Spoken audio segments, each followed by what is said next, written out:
Homenaje internacional a Anton Corbijn.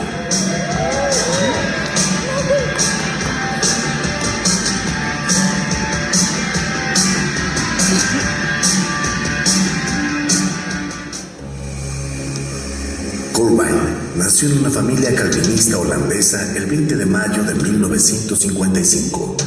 Cuando tenía 17 años, comenzó a tomar fotos utilizando una vieja cámara de su papá y trabajando durante las vacaciones de verano en una fábrica, hasta que finalmente pudo comprarse su propia cámara.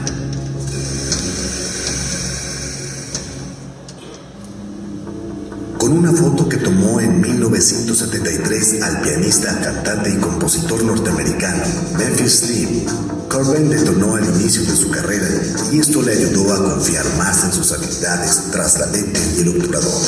Al ir desarrollando su talento, incursionó en el periodismo, producción de videos musicales y películas, al tiempo que seguía buscando su propio estilo. A partir de 1976, comenzaría a fotografiar artistas como Stevie Nicks, Ray Cooder, Jack Bruce, Elvis Costello y John Martin. Desde finales de la década de los 70, Corbijn se convirtió en un colaborador habitual de New Musical Express y The Face, dos revistas londinenses especializadas en música, las cuales publicarían su trabajo de manera constante. Para 1979, Corbijn se había mudado a Inglaterra, donde fotografió artistas como Joy Division, David Bowie y Captain Beefheart. El resultado, fotografías icónicas que se han convertido en la historia visual colectiva. Como resultado de la educación calvinista que recibió, fue entrenado para pensar que todo lo que hacía debía tener un propósito. Para él, tomar fotografías que solo cumplan con una necesidad editorial significaría que no tienen algún otro valor. Quería hacer algo que tuviera razón de ser, de lo contrario, sería una pérdida de energía.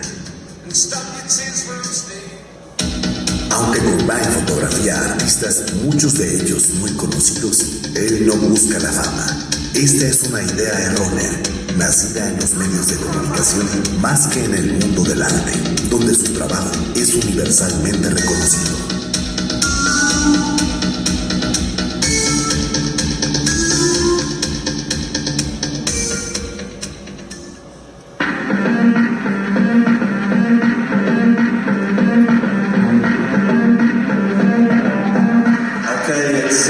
Too good. Defense mode.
película sobre la vida de Ian Curtis, vocalista de Joy Division.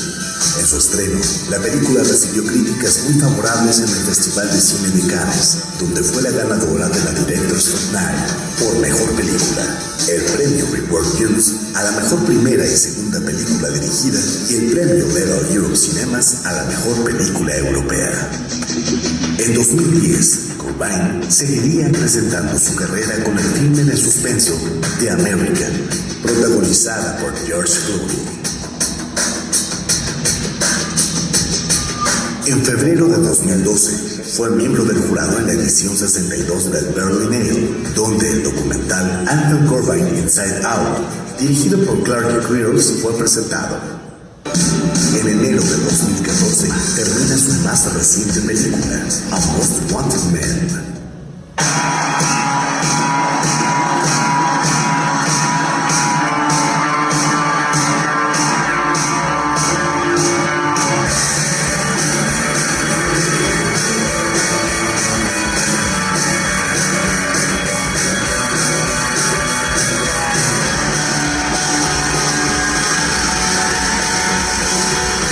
Autoridad de la imagen. Anton Corbijn, el paraguayo.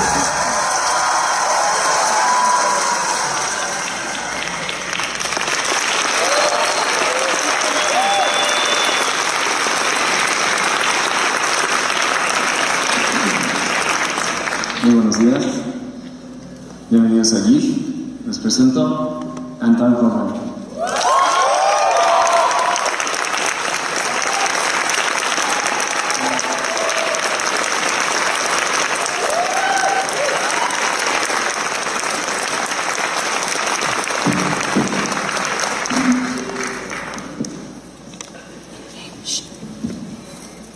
I brought a book so in case I get bored. I can read a bit.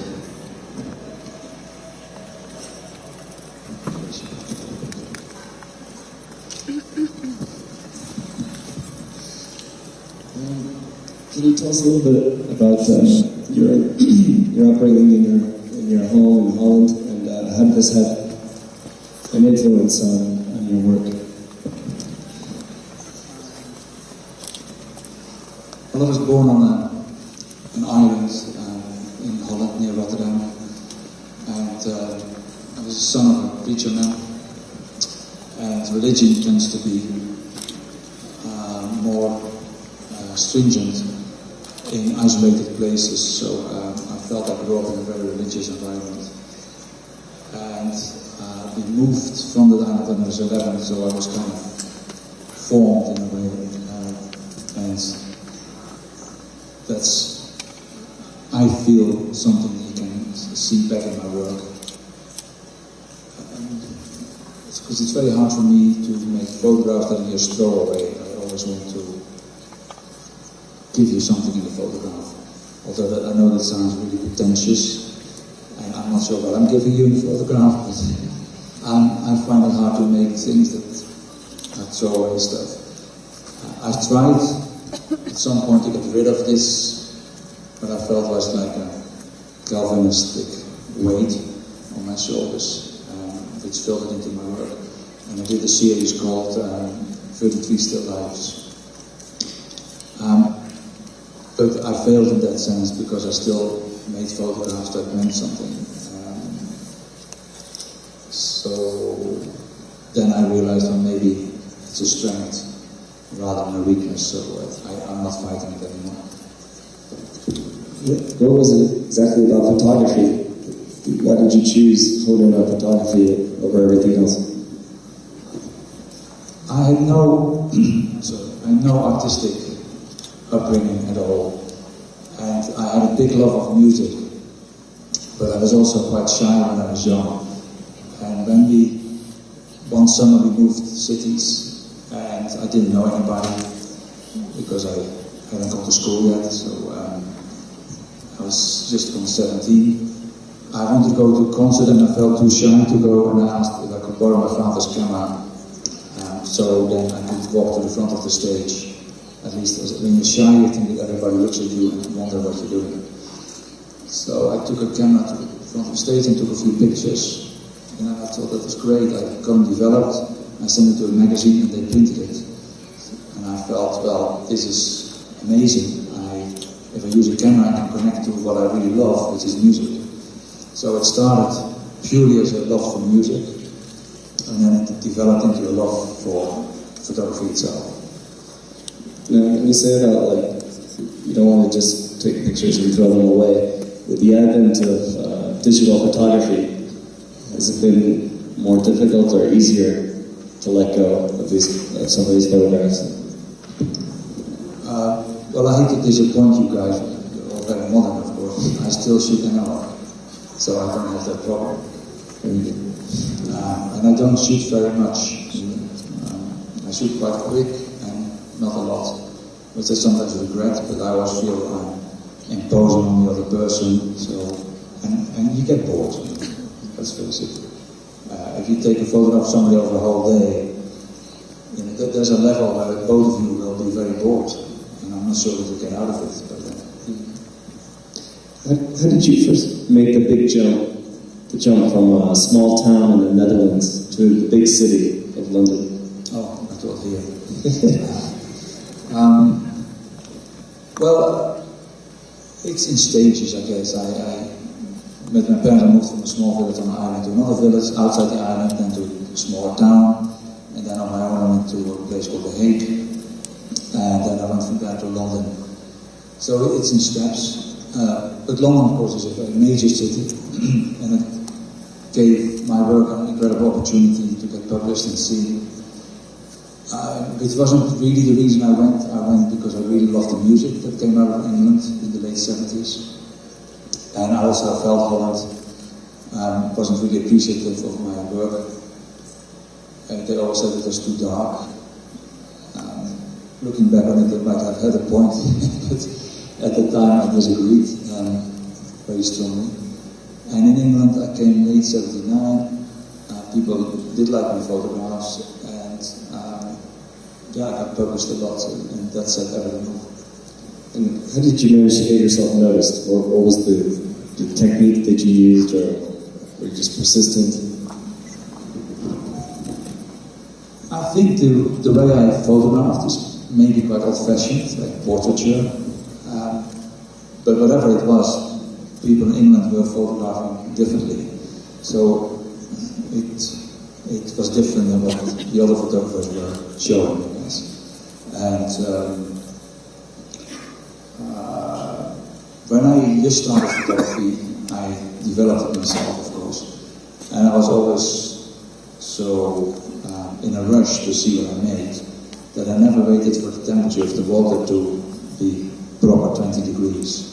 So it's usually 21 degrees or so. And I couldn't wait, so my pictures became quite grainy and very contrasty. And I realized that if you print pictures very small in a newspaper, which was the only way I was going to get published, was so small, and you made them quite graphic, then when somebody turned the page, they turned back because something graphic caught their eye, and that was my trick of getting people to look at my pictures. So I think my work has always been partly about composition as well, about the graphics of something. It's interesting. You said yesterday during the conference that Joy Division both started your photography career and your film career. Could you please explain to the audience? Yes, well, I hope people realize what Joy Division is or who they were. I think they do. Otherwise, talking in the abstract. Joy Division was a band that I liked very much in the late 70s, and it made me move from Holland to England to be closer to that music. That music was in England called post-punk, and which was more melodic than punk, for those of you who need that explained. I managed to meet Joy Division within 12 days of arriving in London. They agreed to do a photo shoot with me. They were not very friendly, but they did agree to do a photo shoot with me. My English also was very poor, so between the two of us, it was quite interesting. They were standing there with their hands in their pockets, didn't want to shake my hand, which was a very Dutch habit, I guess. And we did a photo in an underground station near the flat that I rented. because I didn't know London very well, so I used the tube station that I knew. And they had an album called Unknown Pleasures. And I felt, well, this is my trip to Unknown Pleasures, going to England. And the music also gave me Unknown Pleasures. So I had all of them walking away from me, apart from one person looking back. And I really liked the pictures. We did it in about 5 minutes, or 10 minutes maybe at most. And then, funny enough, they did shake my hand after the picture. Although, of course, this was not digital. And they hadn't seen it yet, but they felt it was something. Then I showed it to magazines. Nobody liked the pictures. I sent it then to Jolly Vision. They really liked it. And they said, why don't you come to Manchester this a few months later? We're making a video for Love of Tears Apart, and we'd like you to be there and take pictures. So I did, and then a few weeks after I did these pictures, Ian Curtis, the singer, died. When he died, the picture I'd taken in the tunnel, with this singer looking back at me, suddenly looked like it was a message. It looked like I'd called onto something that was about to happen. And everybody suddenly liked that photograph. So it became a cover of a magazine, and it helped, I guess, my photographic career in a way. Then when I did my first movie, Control, in 2006, 2007, it was the start of what now seems to be like some kind of film career, which I hadn't planned on, but I have the opportunity now. Because I paid for the film myself, but didn't get the money back. I had to sell my home and move back to Holland. So it's a nice circle about Jolly Vision. First they get me to England and then kick me out again. But they started in a way both my career in photography in England and then the film career. So it's a long answer, but it was worth it. The question, was it natural for you, this transition from photography to designing album covers to music videos? No, it was organic in a way. I did pictures and then I quite often didn't like how people used my work, so I tried then to suggest things, how they could use it, and before I knew it, I was trying to design it myself. So it was out of an anger, really, of how my work was used. Anger is a good energy sometimes. And with the music videos, it was a new thing in the early 80s. And I worked with a few people where I did their photographs and then their album. And they said, well, we have this new thing that the record company wants. It's called a music video. And why don't you do that too? So I did my first one with a German band in 1983. And somebody in London saw it, Paul Morley, and he said, why don't you do a band that I'm working with, and the band was called Propaganda. And then, before I knew it, it was on television, and I was offered more music videos. Yeah, so that was not my intention, but it was interesting, because I had to rethink about imagery and about stories. I worked as a photographer always very intuitively. But suddenly with music videos I had to plan ahead with visuals, and I found it really, really difficult. But I guess you can learn everything, so I did manage to think ahead a bit. At the same time, I think I got more confident in my photography to use ideas in my work that came from ideas of music videos. So in the late 80s, you already saw that in my work, so ideas started to appear rather than pure meeting somebody and using the environment to make a photograph. So they had an influence on each other. Would you say that we've lost this art of the music video, or this appreciation of this art? Do you think we've lost it? He was very popular, obviously, in the 80s and 90s. Yeah, well, it's hard not to look back sometimes on the 80s and 90s as being better times for some things. But in every change there's good and bad, I think. I feel that the development of music videos was really interesting in the 80s. you had a lot of teleport videos and you had some really imaginative, great ones. And that continued in the 90s, then some videos became quite big, budget-wise. My videos were not like that, but still, there was a lot of attention to music videos. And now, because the music is distributed so differently, and people don't stay home to watch a Michael Jackson video at 9 o'clock in the evening, because there's a premiere, people perceive everything differently. I think the emphasis and the importance is very different now, and I'm never been very good at marketing and how you look at things. So I did a video last year for Arcade Fire because I love the song, but I don't really do music videos anymore because I feel I'm really out of touch with that world. What do you think will replace this art form? Do you have any idea how the new form of musical presentation will be in order to connect with the audiences? Do you have any idea what the new form of musical presentation would be in order to, like, the audio-visual presentation? No, I'm hopeless with imagining anything of development, of technical stuff. I'm really alt-romantic, I think. Something to do that. Well, at what point did you start having a desire to tell a narrative in a feature film form?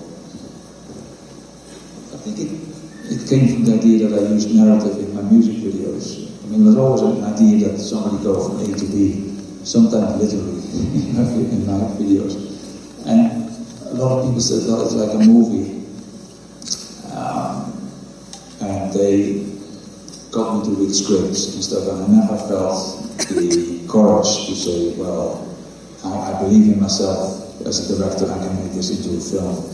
I always realized there were hundreds of people who are much more gifted than I am and making this idea into a film. It was only when the story of Control came around, which actually wasn't called Control, it was, the title was from me, but it was called, I think the Ian Curtis story, or it was maybe named after the book that the party was based on, Debbie Curtis, Touching from Distance.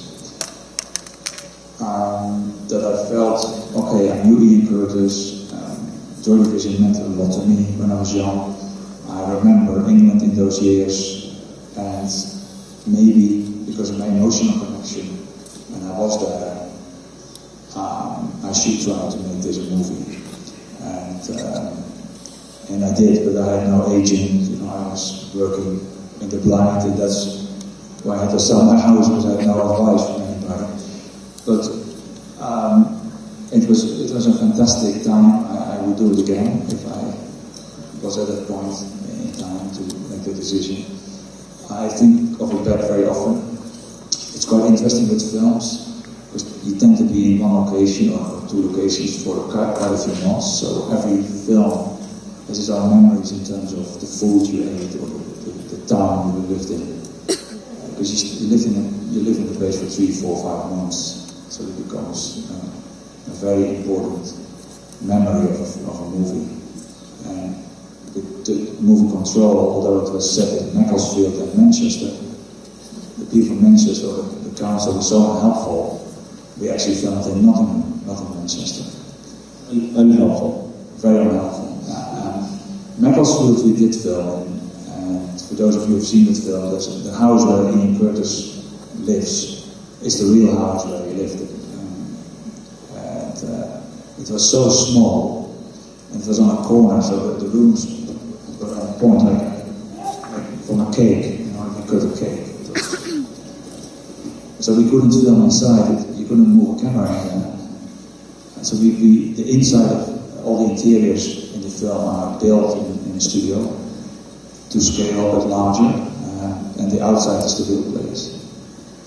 And Macclesfield was great, but of course if you live it from the late 70s till now, changes in your environment are very gradual. But if you look back 10 years, there's a lot of changes. So if you look at a street in Macclesfield, it might not seem changed, but all the windows changed, all the doors changed. You had, of course, all the satellite dishes. So it's and the cars are easy because you move them away, but a lot of things are not so easy for you when you make a period film. It's late 70s is a period film. And you mentioned the title of the book. Who named it Control? I named it Control. Just because we had a press conference to announce the film and we had no title.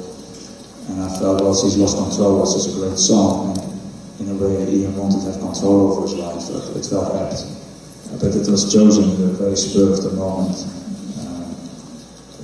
thing, and it stuck. Do you have any advice to give any first-time filmmakers before they go out and sell their house? Well, I wouldn't put my house on the market for a film. It might end up in a cave.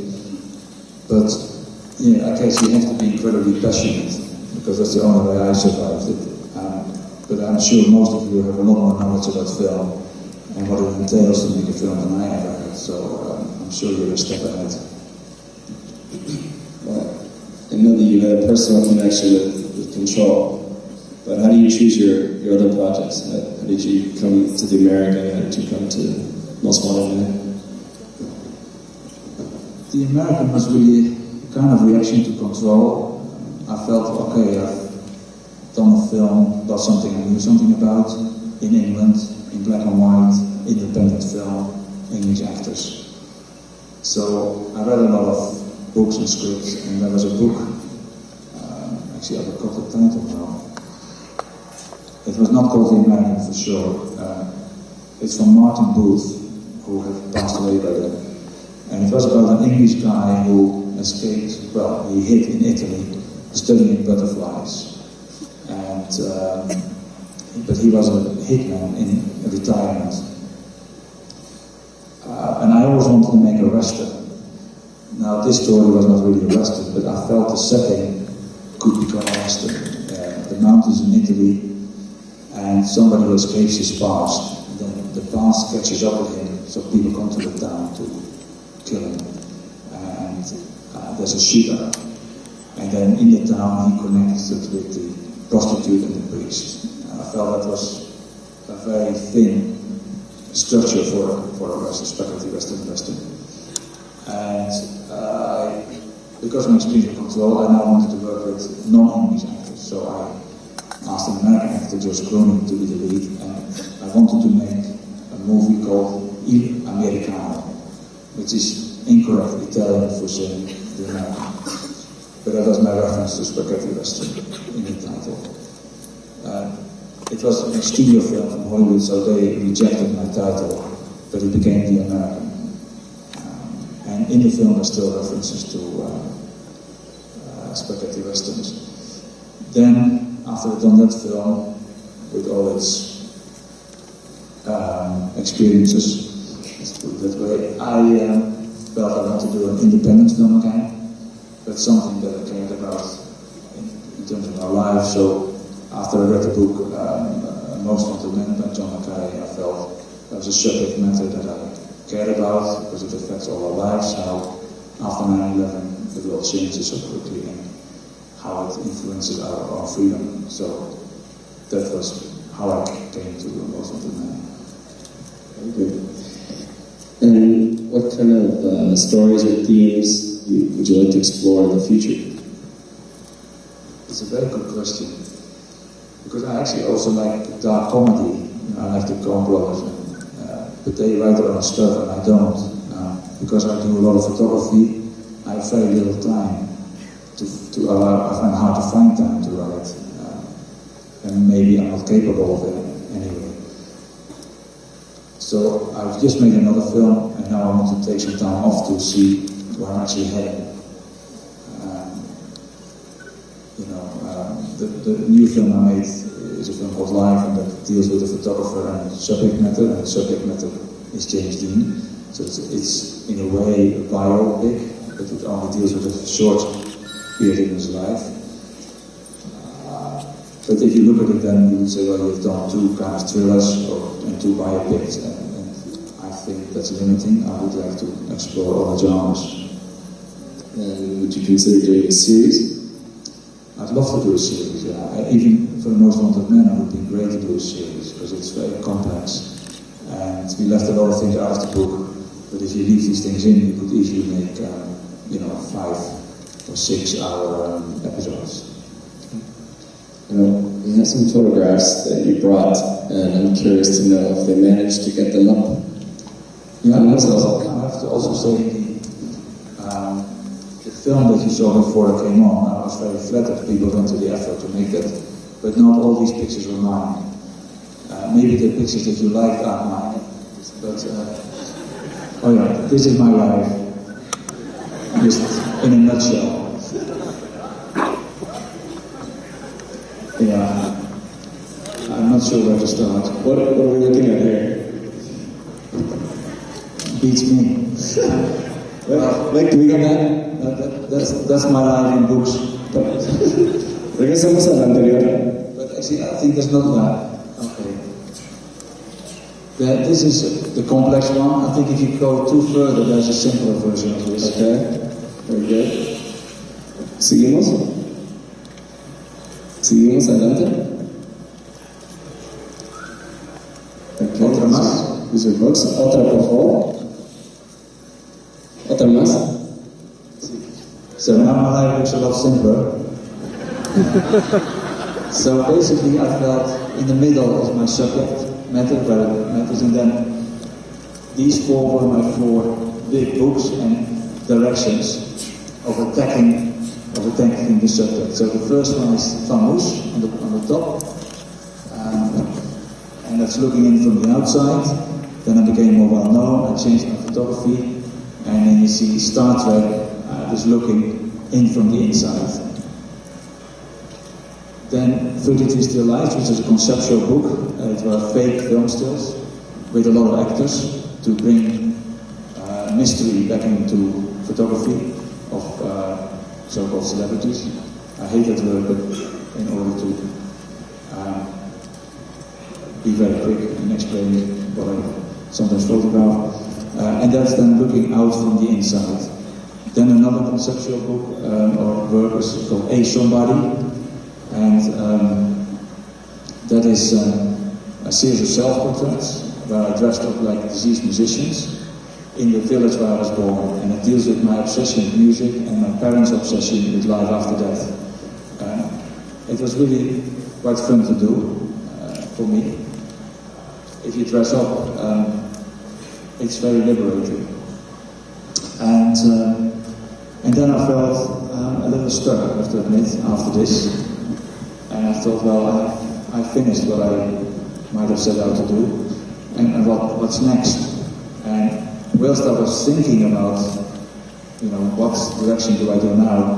Does it have to be more conceptual again, or what? Conceptual photography is very big in Europe, and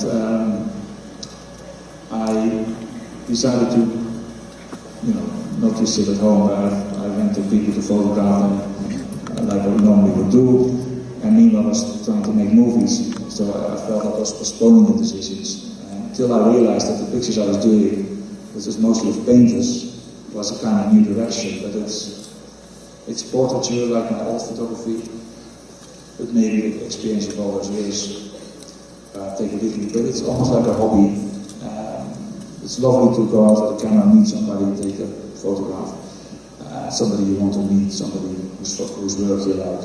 So that's what I'm doing basically. I'm sure there's some pictures coming and I can talk through it or whatever. Not very long, but not every picture. So this is my life simplified in the main books. Yeah. Okay, so we can go to like a city before. And for the rest it's just photographs. We can stop now and then maybe. Okay. But I got the feeling you're blocking the edges. Is it possible to take these white things on the side? Si es posible quitar esta mancha blanca, la franja blanca que está aquí. Gracias. Now it looks like my picture. See, keep going. This is Memphis Slim. He's a jazzy kind of piano player. the town I lived at the time, there were all these events, all these blues festivals, jazz festivals, folk festivals, and it was my stomping ground. That's how I learned to take pictures. I went to all these concerts and took photographs, and after a year of doing that, I got the courage to knock on people's door backstage and asked them if I could take a portrait. And this is one of the portraits I took when I was about 17 or 18 in 1973. And this is the first picture I took that I actually liked.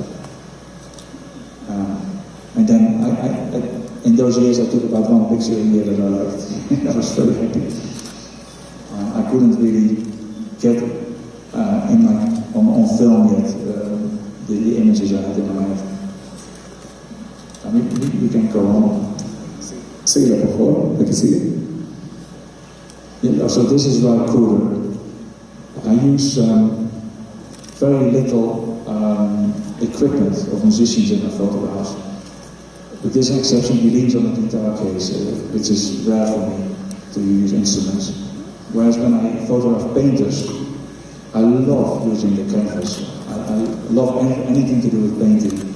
I like, but with music I find it so predictable to show an instrument that I seldom use it. And maybe that's why I always got very offended when people called me a rock photographer.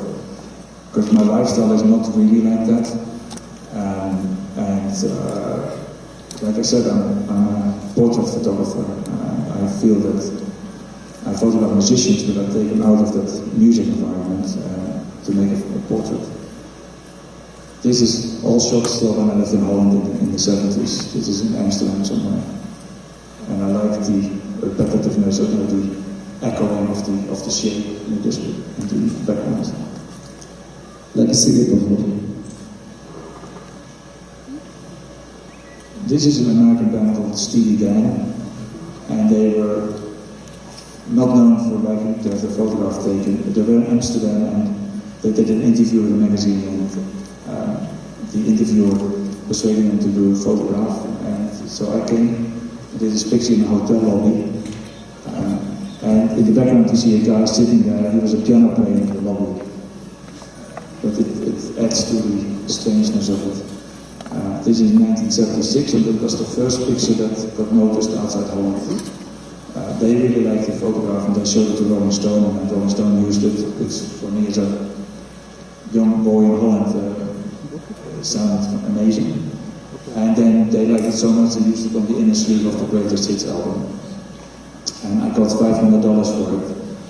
And I remember that they saying, is that okay for you? That was a lot, right? I said, oh yes, very happy.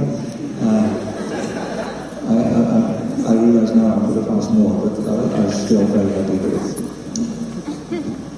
I can see it.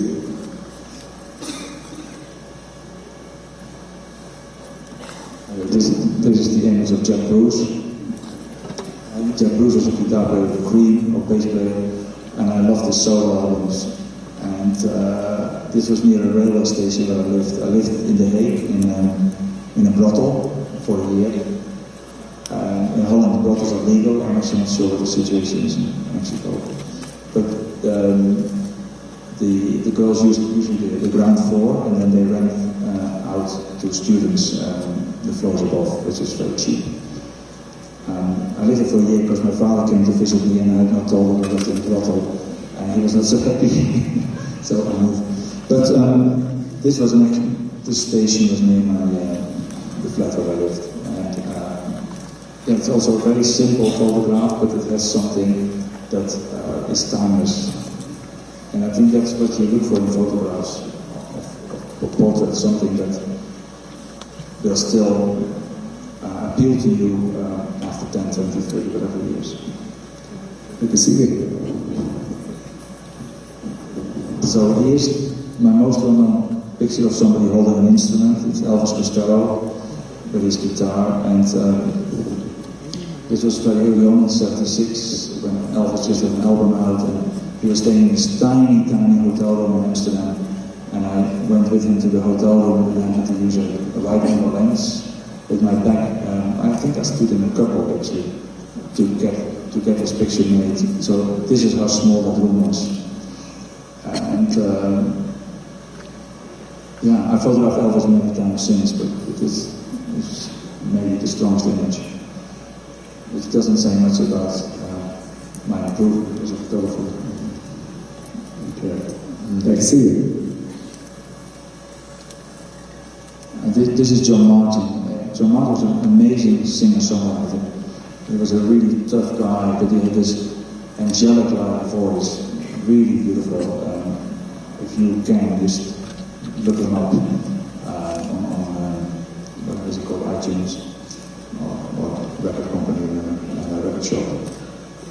I visited him once at his home when he was ill, and this was how he was dressed. And he wanted to cancel the photo shoot, but I said, "Oh, this looks amazing." I then had the courage to send this picture to the record company in England, and I said, "I made a photo of John Martin. Do you want to use it?" And they were laughing and said, "Well, we can't even see his face, I must be joking." And then I got to know John over the years quite well, and it was his favorite picture in his lifetime. He died a few years ago, but he was a wild man. And every time I visited him, we lived in a different house further away from London with a different woman. So he kept paying alimony, and he had to live smaller and smaller places further away from London. I can see it, Buffalo. This is Joe Cocker, also in Holland, just on the beach.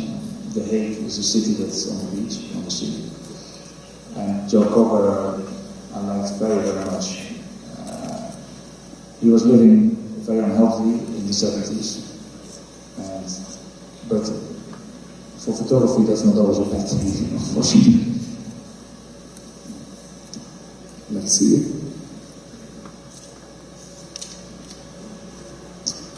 This was like Joy Division. There was a band called Magazine. They also came from Manchester, and they had a very enigmatic singer called Howard the Photo, which is the guy behind the curtains.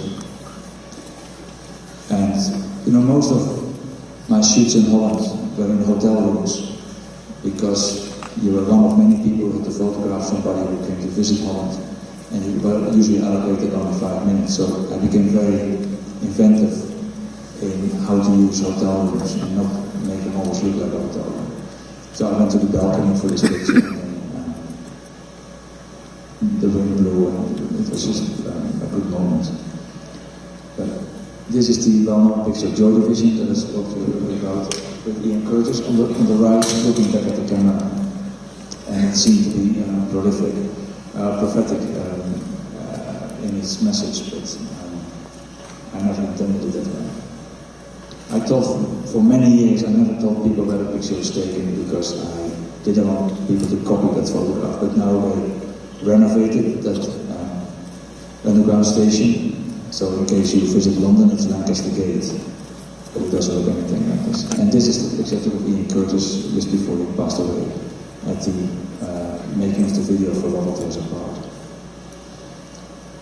But is this okay to talk to every picture, or is it boring? No, I don't think so. Okay, so I thought it maybe just background while we talk, we just get these pictures to go.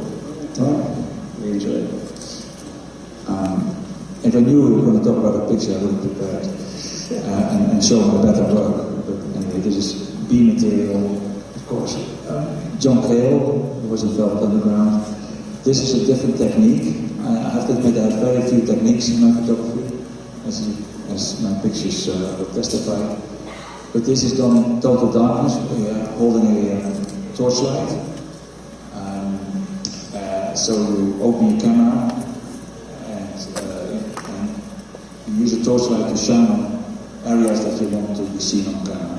So it's very uneven, but it can create amazing effects. I've used it also on the very last shoot that Eurythmics ever wanted to do. They already split up. They were going to do a greatest hit album, and they agreed to do one more photo shoot for that album, and they wanted to do it with me. A little stupid of me, but I only used this technique for these pictures, and they looked horrible, the pictures, and they never did a photo shoot again. And they used, I think, a still from one of the videos for the album sleeve. So I sometimes take risks, which are worth taking, and sometimes I'm a little stupid, I guess. This is a photograph of David Bowie, taken when he was doing the Elephant Man play in Chicago.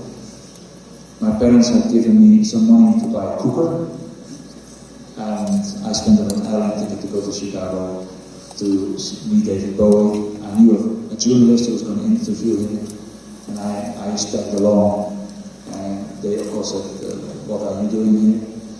But I said, well, I'm a photographer from Holland, and 2 years earlier, David Bowie played in Holland, and I made a little portfolio, gave it to the record company to show to David Bowie, and I got it back a few days later, and it said something like, nice work or whatever.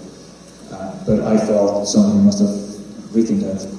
But I told them, I gave my portfolio to you guys when you were in Amsterdam, and they looked, David's assistant looked in their agenda, and it said my name, and said best photographer in Holland. So I was very happy that that paid off, and they let me take some pictures. I said, David is an incredible, generous man, and a real gentleman. So he let me take these pictures, and over the years I've taken more photographs of him, but this photograph is, I think, important in his visual history. That was taken in 1980. 1980 was a year where I felt I was taking more photographs that I liked. And this is another photograph that I always liked, which is Captain Beefheart. He lived in a sort of trailer in the desert. I met him at the museum in LA, and I suggested to do a photograph in the desert. Although he just came from there, and it was 2 hours drive. He went back with me to the desert to do this picture. And it's the only photograph that my father liked of my work, because he felt it was almost biblical. And my father could only relate to art in a biblical sense. So he liked the painter Rembrandt, the Dutch painter, because he painted a lot of biblical scenes. So this was my father's favorite photograph. But it started a friendship between me and Captain Beefheart, and I kept that friendship till he passed away a few years ago. I made my very first short movie with him in 1993 called Some Yo-Yo Stuff. It's 12 minutes film, and I think you can probably find it online. And it's called an observation of his observations. So it's not really a documentary, but it's playful stuff. But he was an amazing man. This is a photograph of Kate Bush, which I did in a photo studio, which is very rare for me. And it was based on an old photograph of an old-fashioned photographer whose name escapes me now. It had to do with him. Good. 2 years? There's very few women I photographed in the 70s and 80s. Now the music industry is dominated by women in a way, but not in those years. 3 years de la siguiente.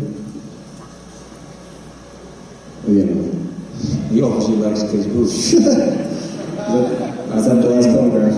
Or do you think there's more in the family? I could read a bit in my book now. We'll read to you. I'll show you this. This is a book. With every movie I've done so far, I also took a few snapshots and made it into a book somehow. This is the last time I've done that. I haven't done it on live. This is on the Most Wanted Man.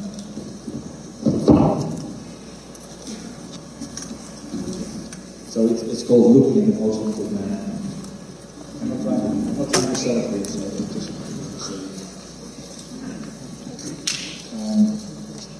so it's snapshots. Some days I have time to take a few snapshots, some days.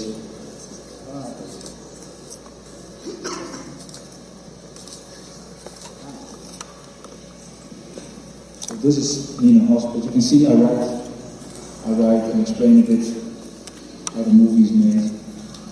Let me find one of the telephone.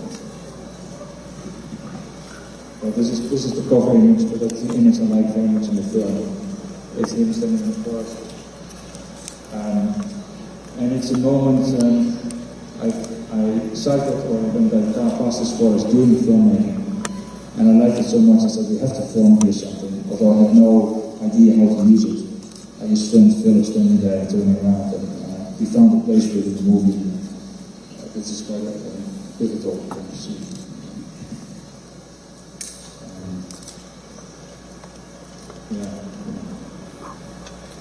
Sometimes it's a spread, it's Philip talking to Peter Bob. So it's loose moments, and sometimes sometimes there's days that you have no time at all to take a picture. So, are you doing all this still photography while you're on set as well? Yeah, that's yes, and that's maybe why I'm not doing it anymore now, because it occupies space. You always think you can quickly do that, but it occupies space. But it's a great memory, and it started with my first movie, because I thought, well, this is the only time I ever make a film. I'll take a few pictures for myself for memory, and then in the end I made a book out of it, so now it's kind of tradition, but I can't stop it. So this is John Macaré, it's got a scene of me.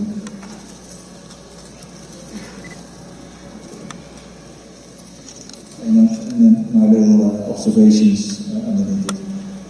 Anyway, so that's how I occupy my time. As if you didn't have enough to worry about.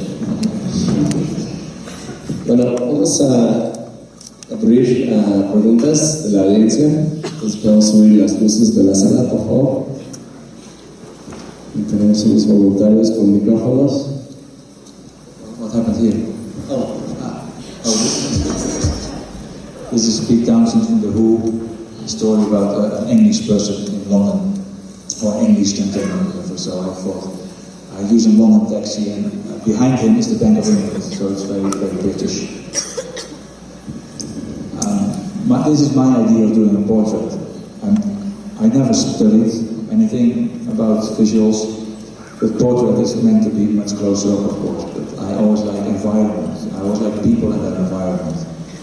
And I've done shoots with people, and they needed portraits, and they told me later, where is the portrait? You know, I so like context when I take a picture that I always like to take more distance. This is a shot of James Brown as the Godfather. I photographed him a few times, but you always have to call him Mr. Brown. I once ran after him when I was young with my camera and called, James, James! He just kept walking. And then I said, Mr. Brown, and he turned around with a big smile. That was a good lesson. Don't be over familiar with the people you photograph. This is a photograph of Miles Davis, and what's interesting is that apparently he was in pain, and he used some serum made from goats. I don't know. I think it was drugs, but you can see the pupils in the eyes that are really, really big. I've never seen anybody's pupils that large. You can see my reflection in the eye pupils. And this was done in a hotel room near a window, so it's all available light. Actually, all the pictures you see is available light. Only the Kate Bush picture had light in a photo studio. I'm not very good at making light, but I think I'm quite good in recognizing how I can use light that's available. This is Peter Gabriel, back at the ranch. He's having some milk. I like quite informal settings. This is Peter Gabriel, also on the same day, just to show you how different you can work in the same period. This is more a photograph that symbolizes his music, maybe. It's like as if he's crossing a river. It's done with a very long lens on one of these little roads at the end. This is quite a well-known picture of you too. I wanted to take a picture of this tree, and those four guys came up. Well, this was somewhere in America in the desert, and we were looking for a single Joshua tree, which is really hard to find, because they grow in groups, but I managed to find one, and that became the album title in the end. But apparently I always mispronounce it, so I'm very wary of saying Joshua tree. Now I'm saying it right. So they always ask me, what's that album title called again, Anton? And then they can laugh because I say it incorrectly. This is a self-portrait in the late 80s, in a very amateurish way. I was trying to get rid of my ego, and so Anton's brushed out, and I wanted to open my frame to the world, and that's when I changed the way I was photographing after that. So I think the next picture is probably a square photograph, which is the start of a new period called Star Trek, where I photograph not just musicians, but actors and directors and writers and whatever. This is the photograph of Steven Spielberg, because I wanted to take a picture of somebody who was, I guess, playful and used to play with light. So we used the shadow and sunshine, and I asked him to make this kind of figure. And this was way before he made that famous movie, what's it called, with the dinosaurs, Jurassic Park. But he never admitted that this was the start of it. So there's some things you have to know about Hollywood. Dangerous. This is Michael Schumacher. Unfortunately, this is a little close to the bone now, but what I always liked about it was he was dressed in total white, and then the shadow was totally black, but the shadow looked like he was on his knees as a skeleton. And I took that picture in Portugal when he was between contracts. It was just, I think, a few weeks. It was between contracts, so there's no advertising on a suit, which makes it more interesting. There's a photo of Billy Idol, and Nobody's Fool. I painted that on a piece of glass, and I wanted to use that as a reflection to form on his body. But he wouldn't agree to take that picture. He had to call his manager, and his manager had to come over to approve Nobody's Fool. I said, I don't know. But I liked, with this new series called Star Trek, I liked using more sunshine and shadows.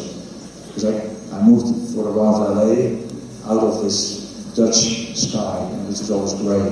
It's actually very nice for your face, I think it's cloudy skies. This is a photograph of Trent Reznor from 9 Inch Nails, and I painted his eyes. So he has his eyes closed, and I painted eyes on top of his eyelids. This gives a slightly warped expression. And then I wanted to do natural things, so there's a big shell on the shoulder, and of course the background is also very natural.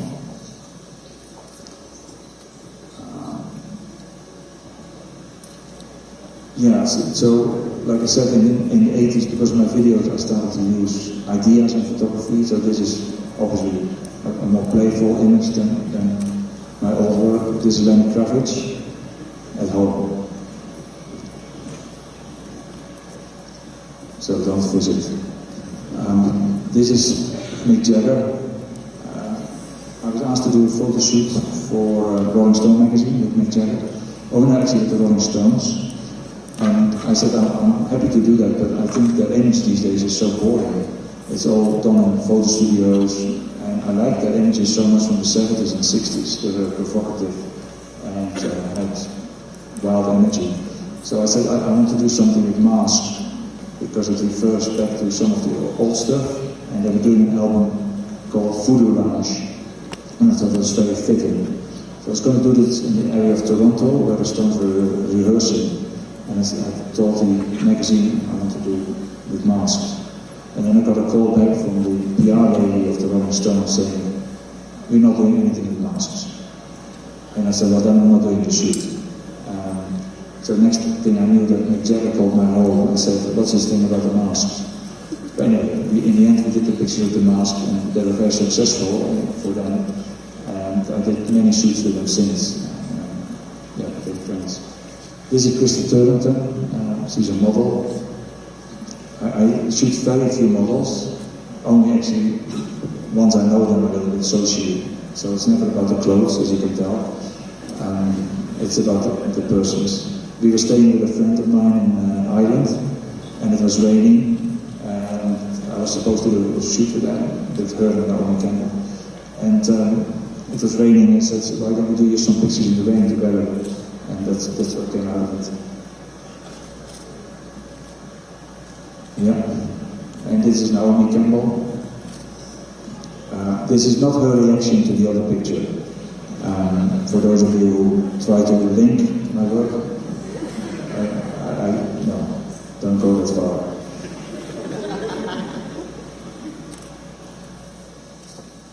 The picture I will have cropped. I mean, there's a bit more at the top, but this is my Faithful, and I quite often use this. I'm telling you quite a lot about my photographs at the moment, which is rare, but I feel that generally you take away any mystique that an image might have. And I quite often use this photograph as an example. You know, if I would say, well, I knew Marianne, I got to know her, and we had a great night together, and this is when we had breakfast after a wild night, you look at this picture different than if you say, well, this was a photo opportunity for 6 photographers, like a press moment, and we're also taking this picture. Then, you know, it informs you very different about the circumstances of taking the picture, and therefore it creates a very different idea and way of looking at the photograph. So you have to be careful, I think, what you give away as information about what you make, because it limits people's ability to do something with the image they're looking at. I hope I'm explaining it a little bit. Okay. This is a photograph of Pavarotti. Pavarotti always has these Hawaiian shirts on and his silly hats.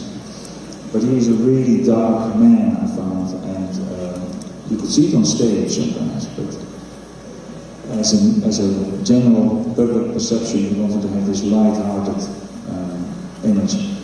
So I persuaded him to look different.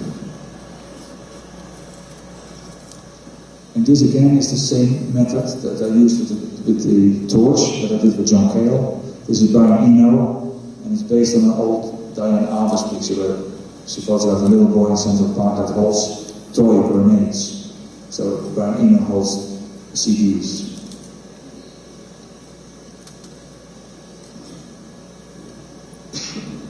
This again is the same method of lighting. This is again Captain Beefheart. Captain Beefheart changed his career in '82 from a musician to painter. This is in front of one of his paintings. He was an amazing painter. This is Johnny Cash, the man in black. It's a straightforward kind of portrait.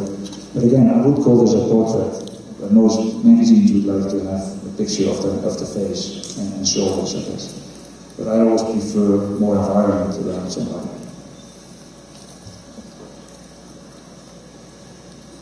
And this is Michael Stipe. I went swimming and I found him.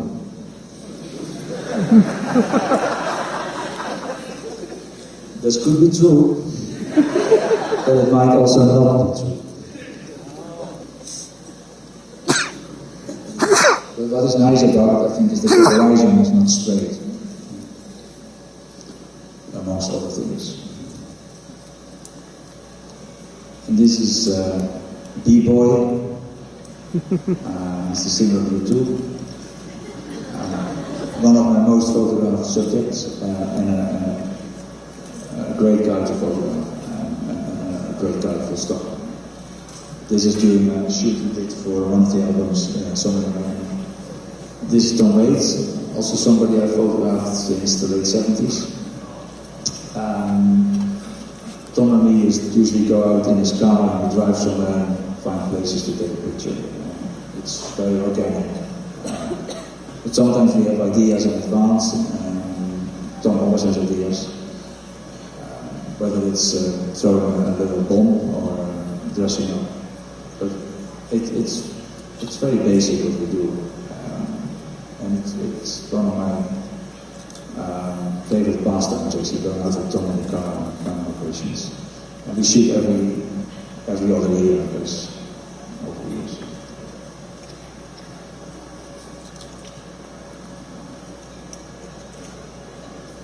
This is Allen Ginsberg, and this is at his home.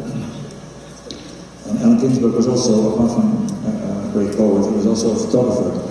And he took a lot of photographs from his house through that window. Every day he was at home and he took one photograph through the window. And that's why I wanted him to look out through the window. Allen Ginsberg also wrote under every photograph he took. So when you bought an Allen Ginsberg photograph, it was written in his handwriting underneath the photograph a little story. That would make every print unique, because it was handwritten every single time. I like that as well. And now we're dealing with the Beat generation, who is William Burroughs. And those of you who know, and you must know in Mexico a little bit about his background, because he shot his wife dead in Mexico. So the person, the black body next to him is a shooting target, and it looks like an echo of his body. But of course it is also an echo of his past.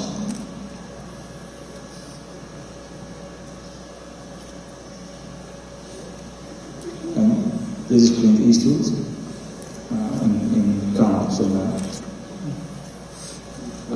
in Cannes Film Festival.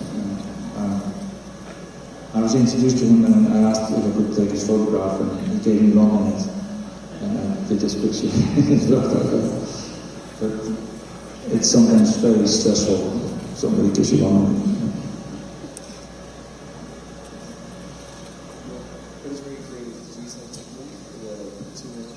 Yeah, well, my technique, I use the same film since I was 18, and it's a Kodak film, and it's a kind of grainy. And sometimes if you push it more, it becomes grainy. But I like grain. To me, grain also translates as not being something not being perfect. So, like as if you catch a moment out of somebody's life. There is life in there somehow. And I like that element. I like the whole imperfection of photography. These days it's so geared towards perfection because you have the possibility to make everything perfect. But I think you could lose what an image has through perfection. And this is not an excuse because I can't take it. Okay. This is Martin Scorsese, and I like that line through his eye. I actually was doing a photo shoot with him and Robbie Robertson. Robbie Robertson was the singer in the band, but also he does all the music, supervises all the music for Martin Scorsese's films, still does. But Marty didn't want to walk outside, and Robbie did, so there's also a picture of Robbie Robertson standing on this side of the glass and Marty outside. But it worked for the picture better that he stayed on the other side of the door.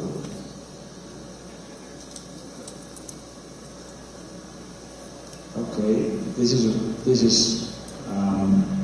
Dutch musician that I worked with when I was young, and he was just a piano player in a rock and roll band, but he became the biggest rock star we ever had in Holland, and I was his photographer.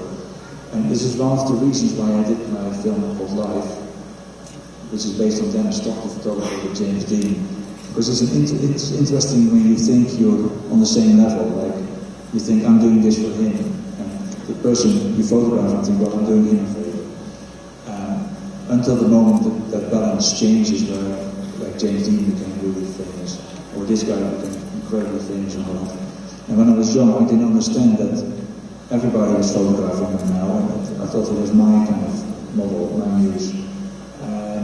And it's interesting how you look at that balance when it becomes an imbalance. But I photographed him even when I lived in England. I went back to Holland sometimes to take his photograph. Without wanting to adhere to all the Dutch cliches, he was a junkie. But in the 70s, Holland was a very liberal country, and I took pictures of him injecting. But I didn't think that was so strange. When I look at it now, I think, oh, I can't believe I did that. But, and I also saw sometimes that he injected without a camera, and I found it very hard to watch. But with a camera, it's easier.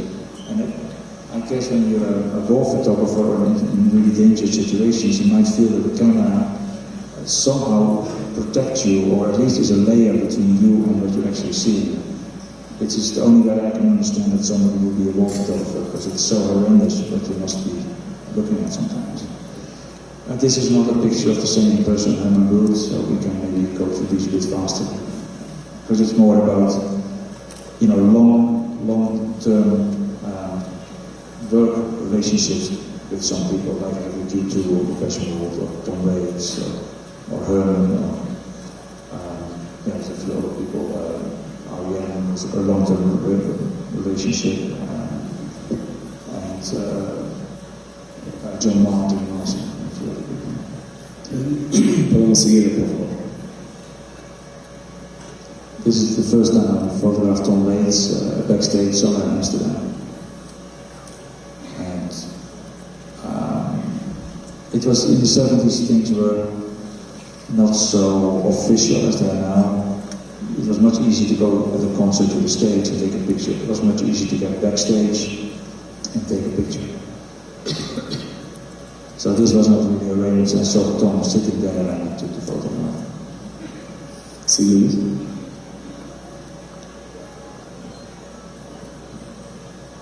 Sigue, por favor. Yeah.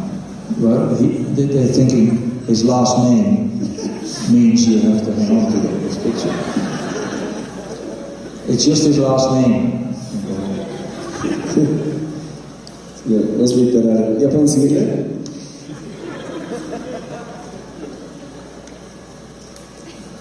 This is Nick Cave. So this is a bluish picture, which is the film stills, the footage still life. I did this with a flash, like a paparazzi photographer, because I thought people always believe my pictures because they're so-called realistic. So if I take a picture that's not real, that is a lie in a way, people will still believe it's true. So like a paparazzi. I used a Leica camera. I used a film from Polaroid, Polychrome film, and I toned the colors to bluish red, like a film poster that was in the sun too long. So it's range of colors. And this is based on the Night of the Hunter, where he's like a priest with a Bible in his hand. And there's a big storm brewing. I was very lucky with the weather, because this is for real. It was in Hyde Park in London. It was a bit stormy, so it worked really well for the picture. But it's all done with flash, which is very unusual for me. And I used a lot of people who have connections to film, like Nick Cave has. This is Kylie Minogue. If you must know, it was shot in my home, and I'm sitting with it.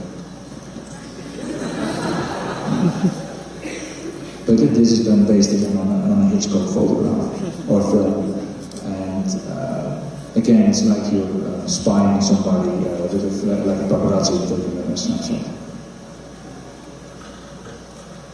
You can go on. Vamos. I can see it.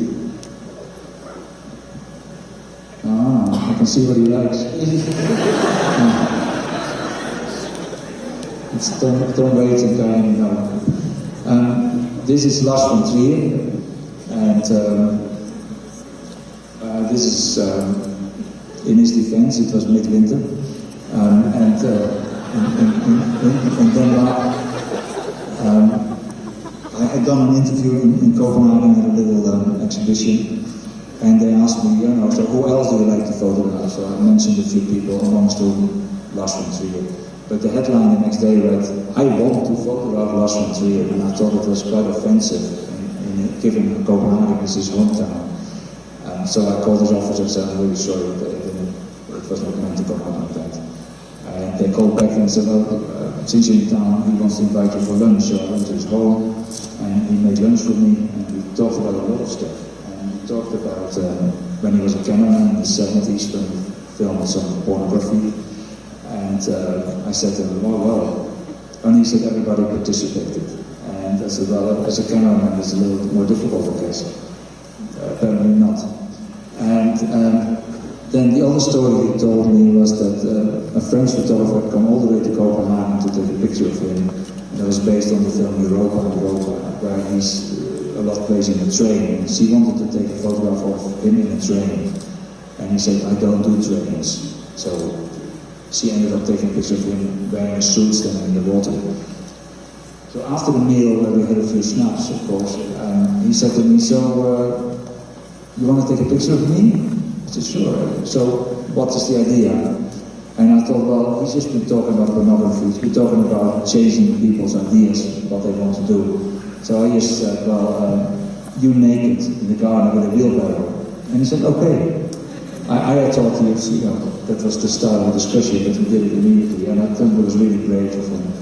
And I was hesitant to use it, so a few months later I sent it to him and said, I'm okay for me to use this. And the answer came back that he insisted on it being used. But it's nice. I'm a very big fan of Lars von Trier, I have to say. He's a great European filmmaker. And this is Robert De Niro. I did some pictures with him in Paris, and then he said, anything we can do for you? I said, sure. Let's take a picture of the series I'm doing. And I shoot really quick. I take a few, 5, 6 pictures, and I have it. So I don't take a lot of time from people's busy schedules.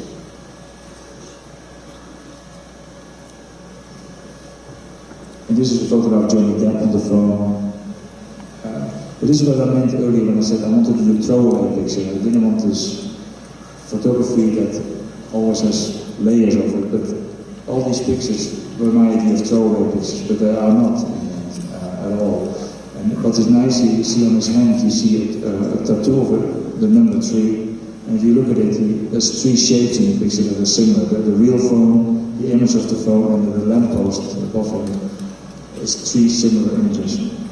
What's important with these pictures is not so much that you recognize who it is, as you saw with Robert De Niro, it's hard to see, or Johnny Depp. It's more the idea of a celebrity being photographed by paparazzi, and you can build a story around the place. You can think, well, who's he on the phone to, what happened afterwards, so you don't have to, but you can. This is Mel Gibson doing push-ups. So it feels like you're spying on somebody's day-to-day habits.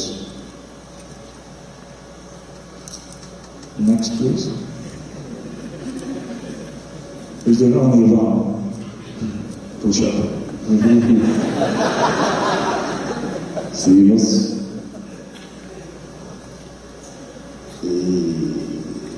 No, it's a still. More I use the movies here because I understand. La que sigue, por favor.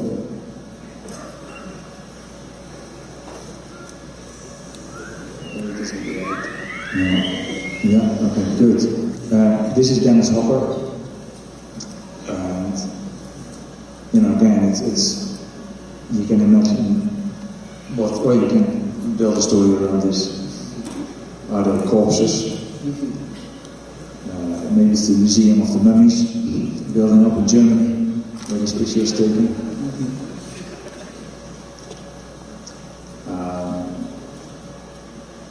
No, it isn't. This is Björk in Iceland. And it looks like she has a child, and it's sinister. And at the same time, it's quite American with the white fencing. Thank you. This is Brian Eno. Brian Eno and Nick Cave, they come back a lot of times in my work, as well as Bono and Magistral, etc. You see here, it says 1, but it's Eno on the brush. And it's sort of referring to interest that Brian Eno has, which is pornography and dressing up. In the old days in Roxy Music, he dressed up quite a lot. So that's what this refers to. And he labels all of his brushes and stuff. I guess, yeah. So this is mine. Okay. ¿Sigues? La que sigue.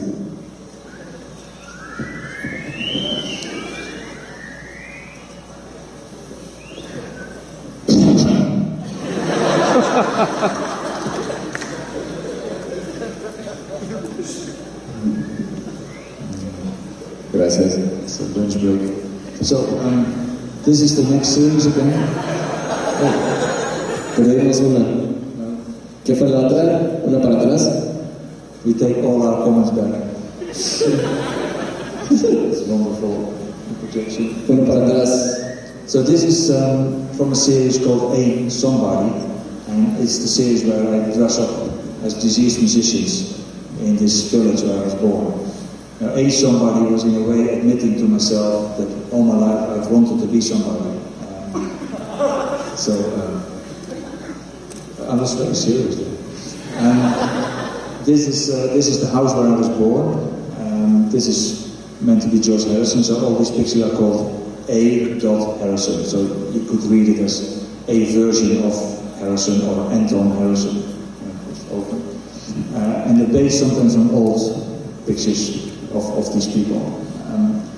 I did also a picture of John Lennon. I did it at the back of the house. So the Beatles were my first band that I knew when I lived in the house on the island. How did you get those lines? The lines are a bit strong here, but it's a polychrome. It's a Polaroid film called Polychrome, and it has these lines. When you print it, you don't see it usually, but when you show it like this, you can see the lines very strong. It looks like they're taken from TV, but it's not. The lines are stronger here than they actually are. But it's a very grainy film. So the next one, I think we saw it already, is A. Hendrix. And you can see the village I lived in was called Strijen, so you see it was a little bit of the sign outside the town. I did this over a period of many months. My sister made all the prostheses on the noses to make that look real, and all the hair stuff. Everything was done in front of camera, never afterwards. And of course I had to find clothes. Now in Holland I'm quite a normal kind of height, but most people I photographed were Indies, and the Indies are smaller, especially in the 60s and 70s, so it was very hard for me to get Jimi Hendrix look-alike clothes in my size, so I took a very close-up picture on this one, so you couldn't see the jacket. See it before? And this again is a black and white version of the picture of Jimi Hendrix. It showed the desperation of trying to be somebody. I got some comments on this picture because people felt I was doing a blackface. It's a big issue in America. I was not so aware to that degree of it when I did these pictures in Holland, because in Holland it was not an issue. Funny enough, it is now a very big issue because of a cultural thing we have called Santa Claus. It's called Sinterklaas, and the Black Peters. I won't go into that because it's a very long discussion, but it's very current at the moment, this discussion. But the only way I could imagine, if I do self-portrait and I want to look like Jimi Hendrix, I would have to use some sort of makeup to make that happen. I can see it before. This is me as Frank Zappa. So you can see the nose is made, of course the hair, and I've tried to wear clothes that were correct for the period that you would see Frank Zappa. Do you make cameos in any of your films? I'm actually in every single film I've done. In Control it's very hard to see, you have to know it. In the American I'm somewhere behind George Clooney in a shop. And in The Most Wanted Man I'm on a video screen. And in live, if they don't cut it out, I'm a photographer very briefly. But we haven't done picture lock yet, so I still might lose it. But so far I should have. Good, we can look at the next one. La que sigue, por favor.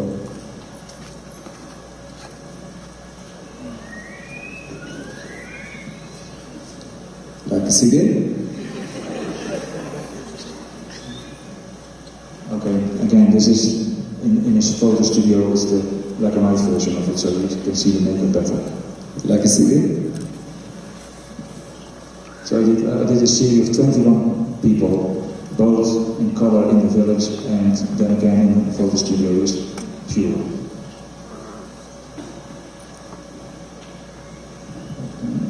This is Bob Marley. So you can see I was born in a very flat countryside. With all these islands and Holland that are below sea level. And the Dutch are quite good in trying to organize the water so you can live there. So it has dikes around it and all kind of systems for the water. Did you have an opportunity to photograph him before you died? Only as a concept, but nothing. Yeah. Sometimes you think you're born too late, and sometimes you're born too early. This is Kurt Corbijn. Fantastic guy. So yeah, I worked with him a few times. I can see it. This could go a bit faster because there's not so much. Pueden más rápidos. Sí se puede.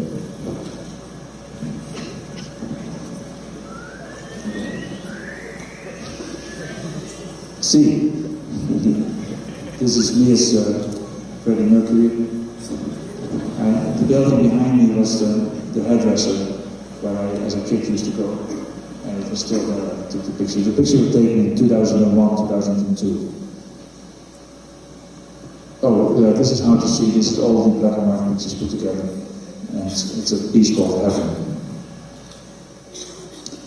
I think it might be... Is there more? ¿Hay más o ya terminamos? Maybe that's it. I can't remember anymore. The Freddie Mercury is pretty good. See?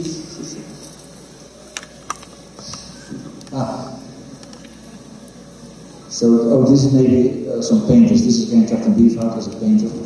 As a painter, he uses his real name called Tom van Vliet. It shows that he has Dutch, he's from Dutch descent. That's good. And this is a Dutch painter who I like very much called Marlene Dumas.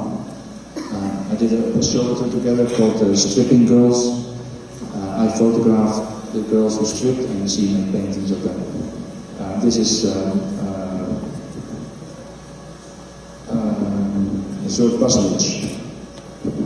He paints a lot of people upside down, so that's where that idea came from. See it? See? How's my Spanish? It's improving. This is Lucian Freud. Very, very powerful man. He was very old when I took the picture, but you can see the fire still in his eyes and face. I can see it. And like I said, in a lot of the photos of the painters, I like to use the canvas. This is the Chapman brothers, one of their works. I think it's because deep down, I would really like to be a painter. This is Luc Tuymans, a Belgian painter. I think it's the ultimate freedom, is to be a painter, but you need so much courage, I think, to start with something blank. This is Peter Blake. He's an English artist. He designed, for instance, the Sgt. Pepper album sleeve for the Beatles.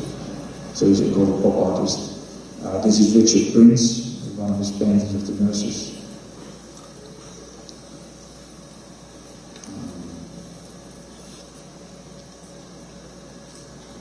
This is Anton Kiefer. I think in a former life he was called God, or he might think so himself. He makes very big pieces. This is Peter Doig. The pictures are a little cropped here, I see, because the whole head is on it, but you can always find it on the internet, I guess. This is Magistral again. He must be swimming around the block. Where did he come from? Oh, I think it's gone loopy. Okay, thanks.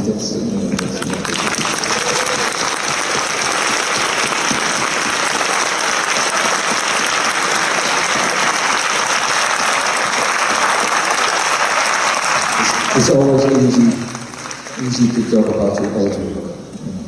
It's much harder to talk about what you're doing now, because you don't have the perspective. Is there anyone from history, before your time that you would have liked to have photographed? Well, it would have been amazing to photograph Napoleon or any of the people that were around before photography was invented. Yeah, what else? Rembrandt. Jesus. Where else? That's where you would start. Ok, así que vamos a subir las luces de la sala y si alguien tiene una pregunta, vamos a llegar al micrófono. Okay, aquí. I'm amazed at stuff people do.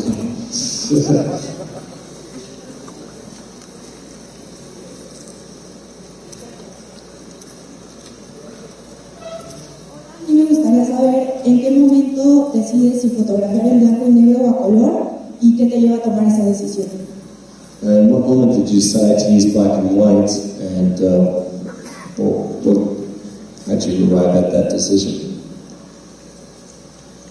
Well, initially it was a practical decision because I was able to develop black and white, but I wasn't able to develop color. And then the decision became aesthetically because I liked black and white more. I felt you already translated reality into something else.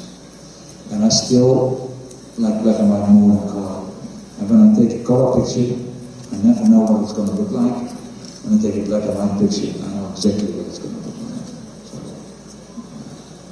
which is odd in a way because color is supposed to be exactly what you see.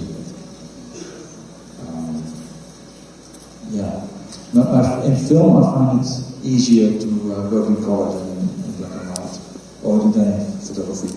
But even the James Dean film, I wanted to do it in black and white. I couldn't do it for budget reasons, but now I'm actually happy that I did it in color. I think it adds a tonality to it, which I wouldn't have gotten otherwise. Siguiente pregunta. I don't have a question. I just want to thank you for being such a great inspiration for me. When I saw your work 15 years ago, I decided what I wanted to be, so thank you for that. Oh, thank you. I don't want to be held responsible, but thank you. She's a serial killer.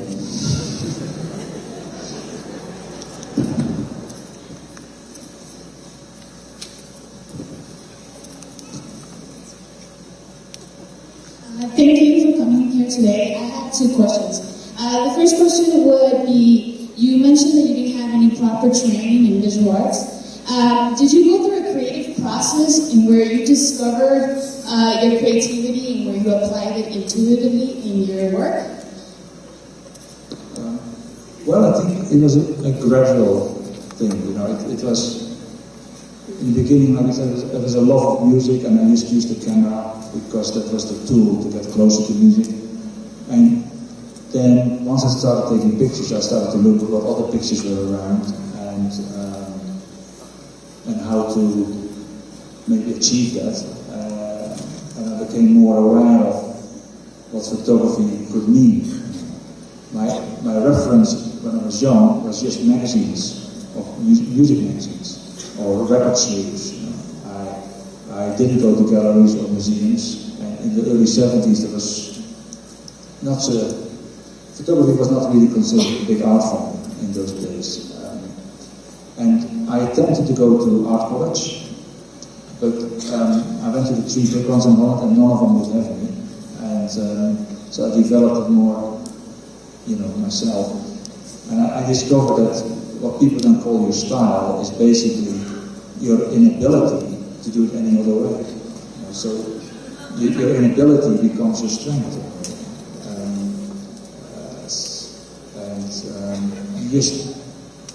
You make do with what you can to create an image.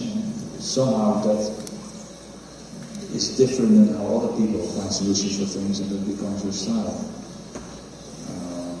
Did you go through like the experimental phase while you still were working when you first began? I tried lots of stuff, but even in these series that you saw, the self-portraits and the 33 Still Life series with the blue pictures, they're experimental in a way, and they're not universally liked anyway. But for me, they were very important elements of looking at the same thing from different angles. And last question too. You mentioned that aside of having passion in photography and film, what kind of advice would you give to any film goers or photography goers to start off? Is it a matter of luck and being at the right places, knowing the right people, or is it perseverance and hard work that usually turns out? Yeah, it's very hard to give people advice, I find, because indeed, where I have arrived is I never thought I was going to arrive here on stage. No, but in my work, I never thought that far. So yes, there's definitely luck involved, and there's perseverance involved, and talent. I'm not sure in which, whether they're equal measures, but with talent alone, I don't think you get it. With perseverance, you can come a long way, and luck is needed. A lot of luck. So it is kind of being at the right time, at the right place, with the right people? Yeah, but you definitely have to really like what you're doing, because unfortunately photography has the tendency to be sort of looked at in a sort of glamorous way. People think it's glamorous. I think that's a shame, because I don't see it like that. Of course, when you're successful, it looks glamorous to other people, but you still have to take that picture. And if you don't love that, and you think that photography will get you to a certain lifestyle, I think you're going to be disappointed very quickly. So you have to believe in what you're doing, regardless of where you get to. And you mentioned about your film with James Dean, that you did a biography of James Dean. Has that been out already? No, it's not been out. It comes out next year. I'm still editing. I'm going back today actually to Berlin to continue editing. It's a relationship between a photographer called Dennis Stock and James Dean, who was a subject early months of 1955. So it doesn't go to James Dean, his dad. It just plays to just about the East Indian period. Do you know when will it come out? Pardon? Do you know when it will be coming out? Sorry, because it's my favorite fan. Thank you. Do you know when it will be coming out? I know very little. Let's go, please. But next year. Hi, first of all, thank you for coming here. My question is about the music videos. I saw that you made music videos from The Killers to Metallica. I think that you are a multi-genre music producer, and that's great because you can go from alternative music to thrash metal, and that's great. And how did you do that to combine, to mix all the genres and create great music videos? Yeah, I don't think I think in genres that much. Usually I know the people that I'm doing videos with, and then so I can imagine what they might be able to do in front of a camera. Because that's important, because with music videos you tend to have the musicians as actors, and if they're not very good, then you're stuck. With Depeche Mode, Dave Gahan is always very good. He's like an actor in front of the camera. The others are terrible, but you compensate in a way. With the Killers, they asked me 6 times to do a video, and I'd never listened to the songs. So the 6th time this song came, I started to listen to it, and I said, well, if you have an idea, I'll do the video. So I got an idea that was based on the beginning of the track, which is water dripping, and that made me think of a whole video. I don't think I'm going to do a metal video, I don't think I'm going to do a pop video. It's little stories that I feel go with the music. And sometimes, well, very often actually, my visuals don't relate to what people are singing about at all. But I feel that if you translate the words into visuals, you're doubling up. It's more interesting to get a feeling from the song, what the music does, and translate that into visuals. Then they will go better together, I think. But now that I make films, I realize that making music videos is very simple, because if you have a great song, you can put almost any image on top of it and it will work. Whereas with film, it's a very different story. But, Thank you. Thank you. Dos preguntas rápidas y nos tenemos que ir porque nos pasamos de tiempo. Hi, Mr. Corbijn. We just had an interview earlier on the hospitality. Oh yes, I recognize that. I was wondering, you were talking about how stressful it can trying to get close to celebrities, and I was wondering why is it so difficult to get to you? Because it was difficult for me to get to you.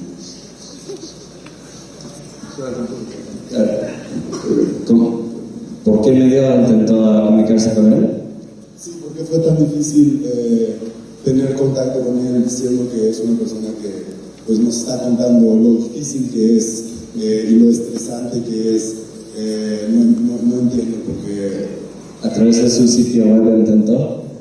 ¿Perdón? ¿Intentó a través de su sitio web? No, aquí. Ah, lo entrevisté hace un rato, lo intenté entrevistar ayer y fue muy complicado. Bueno, aquí está. ¿Tienes una pregunta para él? Se me acabó de hacer, sí. Ok. Claro que sí.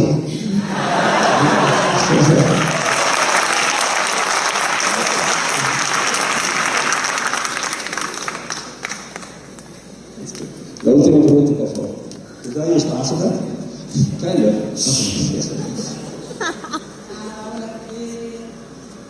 Prácticamente creo que ha hecho como de muchas cosas en la fotografía, en los videos musicales y ahora en el cine. ¿Hay algún otro, digamos, como sector en el que le gustaría adentrarse aparte de lo que ya ha hecho? Aparte de la fotografía y de los videos musicales en el cine, ¿alguna otra cosa que a él le gustaría hacer? Oh, so out of besides photography, music videos, and film, is there anything else you want to do, like a musical or anything else in your life? I also design stages for Depeche Mode, for instance. For 20 years, I did always all the stages for the tours. Musical, not really. That was my suggestion. Oh, series. Okay. So no. A TV series I would like to do. Maybe theater at some point. Architecture. Bueno, queremos agradecer al señor Anton